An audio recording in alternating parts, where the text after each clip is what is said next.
Hello friends, டிஃப்ரெண்ட்டான முறையில் சண்டேயில் ஒரு ஃபிஷ் பிரியாணி ரொம்ப சிம்பிளாக எப்படி செய்யலான்னு பார்க்கலாம். அதுக்கு ஒரு மிக்ஸி ஜாரில் வெங்காயம் ஆட் பண்ணிக்கலாம், இஞ்சி பூண்டு,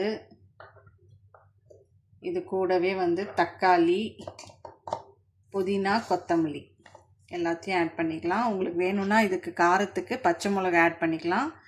இதை நல்லா அரைச்சிக்கலாம். இது கூடவே பார்த்திங்கன்னா கொஞ்சம் பாதாமும் முந்திரியும் ஆட் பண்ணிக்கோங்க. நல்லா அரைச்சாச்சு, இந்த அளவுக்கு அரைச்சாச்சுங்களா? இப்போ என்ன பண்ணலான்னு பார்க்கலாம். இதிலே பார்த்திங்கன்னா எல்லா தூளையும் ஆட் பண்ணிக்கலாம். நான் மஞ்சத்தூள் ஆட் பண்ணிக்கிறேன், கொஞ்சமாக கரம் மசாலா தூள், உப்பு ஆட் பண்ணிக்கலாம். அவ்வளோதான். இப்போ செய்கிறதுக்கு கடாய் ஹீட் ஆகிடுச்சு. இப்போ நல்லா எண்ணெய் விட்டுக்கலாம். வெறும் பெருஞ்சீரகம் போட்டு தாளிக்க போகிறோம். எண்ணெய் சூடானோன்னு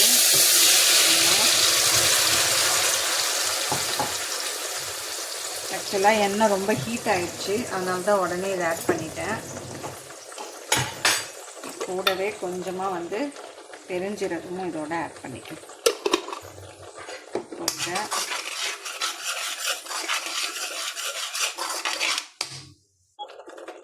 தண்ணி இதோட சேர்த்து நல்லா பச்சை வாசனை போகிற அளவுக்கு பக்கத்துலேயே தண்ணி கொதிக்க வச்சுருக்கேன்.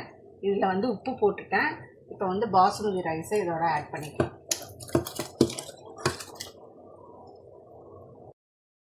புதினா கொத்தமல்லி ஆட் பண்ணிக்கிறேன். இது சுண்டி இதாகிடுது. இப்போ கொஞ்சம் லைட்டாக தண்ணி விட்டுக்கலாம். தண்ணி விட்டுட்டு நம்ம மீன் இருக்கு இல்லையா, அதை ஆட் பண்ணிக்கலாம். இது நம்ம ஃப்ரீசரில் ஃப்ரீஸ் பண்ணி வச்சோம் வஞ்சர மீன் தான். இதிலே ஆல்ரெடி எல்லாம் தூளுகள் எல்லாம் போட்டிருக்கு, கருவேப்பிலை எல்லாம் போட்டு தான் வறுத்துருக்கு. இப்போ இந்த கிரேவியோட இதை ஆட் பண்ணிக்கலாம். பார்த்தீங்களா, சூப்பராக இருக்குது. இப்போ இதோட ஆட் பண்ணிக்கலாம். இது அப்படியே இதில் ஆட் பண்ணிக்கலாம்.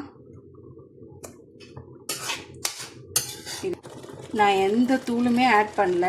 இந்த மீனில் இருக்கிற காரமே செம காரம், அதனால் இதில் இருக்கிற அந்த காரமே இதில் எல்லாம் கரெக்டாக இருக்கும். இது கூட இன்னொரு மீனும் ஆட் பண்ணிக்கிறேன். இது இதில் வறுக்க அப்படியே இதோட ஆட் பண்ணிக்கிறேன். இது ஒரு 10 minutes நல்லா இது வேகட்டும். இதில் எல்லாமே நம்ம டேஸ்ட் பண்ணி பார்க்கலாம், எதா ஆட் பண்ணணுமான்னு. காரம் உப்பு எல்லாமே கரெக்டாக இருக்குங்க. நான் எதுவுமே ஆட் பண்ணல. இந்த மீனில் இருக்கிற எல்லா இதுவும் இதில் அப்படியே இறங்கிடுச்சு. இப்போ இது இன்னுமே நல்லா ஸ்லோ ஃப்ளேம்லேயே ஒரு 10 நிமிஷம் வச்சுட்டு அதுக்கப்புறம் நம்ம ரைஸை ஆட் பண்ணலாம். இப்போ இது 5 நிமிஷத்துக்கு வச்சுருந்தேன். இப்போ எல்லாம் ரைஸ் நல்லா ஒன்று பாதியமாக வெந்துடுது. இப்போ இதை வடிகட்டிக்கலாம்.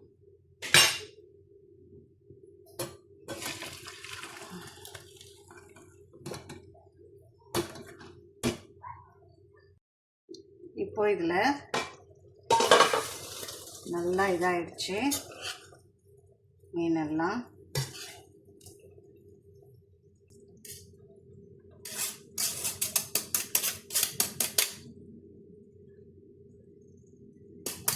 அப்புறம் நம்ம குங்குமப்பூவில் கரைச்சி வச்சுருக்கோம், அதையும் இதோட ஆட் பண்ணிக்கலாம்.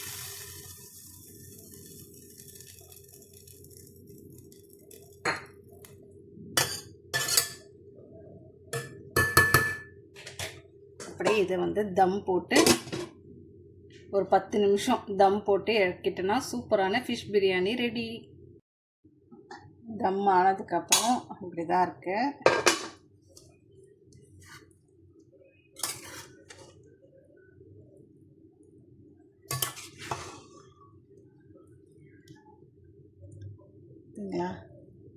ஃபிஷ் பிரியாணி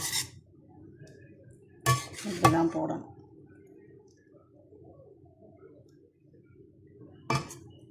சூப்பரான ஃபிஷ் பிரியாணி ரெடி.